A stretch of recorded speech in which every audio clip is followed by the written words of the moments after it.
അടുത്തത് വൃശ്ചിക കൂറാണ്. വിശാഖത്തിൻ്റെ അവസാനത്തെ 2 പാദവും അനിഴവും തൃക്കേട്ടയും ചേർന്നതാണ് വൃശ്ചിക കൂറ്. ഇവർക്ക് 9ാം ഭാവത്തിലാണ് വ്യാഴം.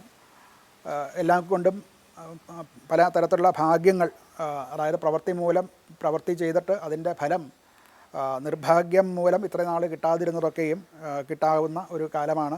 അവരവരുടെ കഠിനാധ്വാനത്തിൻ്റെ ഒരു ഫലം ലഭിക്കാൻ ഉള്ള സാധ്യത കാണുന്നുണ്ട്. ഉന്നത വിദ്യാഭ്യാസത്തിന് ശ്രമിക്കുന്നവർ, അതുപോലെ വിദേശ വിദ്യാഭ്യാസം, വിദേശ ബന്ധങ്ങളിൽ കൂടെയുള്ള ജോലി മുതലായിട്ടുള്ളതും, അതുപോലെ പുസ്തക പ്രസാധനം തുടങ്ങിയ നിയമ സംബന്ധമായിട്ടുള്ള കാര്യങ്ങൾ, ഇങ്ങനെയുള്ള ജോലി ചെയ്യുന്നവർക്ക് പൊതുവെ അനുകൂലമായിട്ടുള്ള സമയമാണ്. അവരുടെ പ്രവൃത്തിയിൽ കൂടുതൽ നേട്ടം ഉണ്ടാവുന്നതാണ്.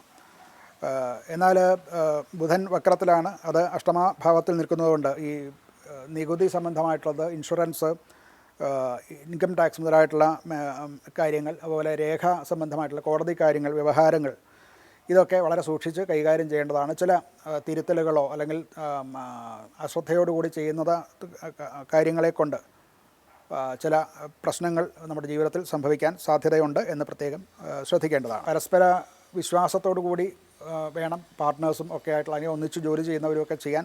അത് ഇല്ലാതെ വരാനുള്ള ഒരു സാധ്യത കാണുന്നുണ്ട്.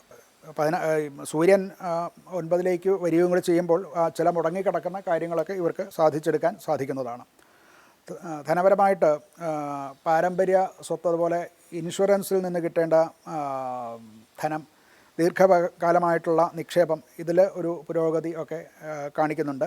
എന്നാൽ ഊഹക്കച്ചവടങ്ങൾ അത് പല തരത്തിലുള്ള പ്രശ്നങ്ങൾ ഉണ്ടാക്കും. അത് അമിത റിസ്ക് നടത്തുകയാണെങ്കിലും റിസ്ക് എടുക്കുന്നത് വളരെ സൂക്ഷിച്ച് റിസ്ക് എടുക്കേണ്ടതാണ്.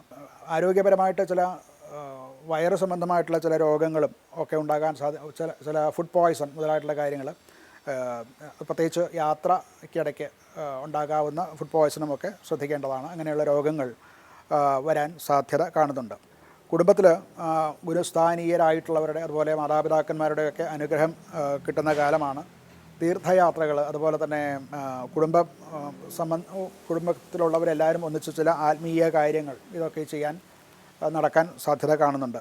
പൂജകളോ അതുപോലെ ഇങ്ങനെയുള്ള തീർത്ഥയാത്രകളോ ഒക്കെ ഇപ്പോൾ നടത്തുന്നത് ഗുണകരമായിരിക്കും. മക്കളുടെ വിദ്യാഭ്യാസപരമായിട്ടുള്ള കാര്യങ്ങൾക്കൊക്കെ പുരോഗതി ഉണ്ടാകും. ചില സന്തോഷ വാർത്തകൾ കേൾക്കാനും സാധ്യത കാണുന്നുണ്ട്.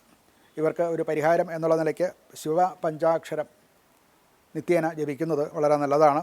തിങ്കളാഴ്ച ദിവസം ശിവക്ഷേത്ര ദർശനം നടത്തുക, അവിടെ വെളുത്ത പൂക്കൾ സമർപ്പിക്കുക, ജലധാര നടത്തുക, ഇതൊക്കെയും അതുപോലെ തന്നെ അന്നദാനം മുതലായിട്ടുള്ള കാര്യങ്ങളും നടത്തുന്നത് വളരെ ഗുണകരമാണ്.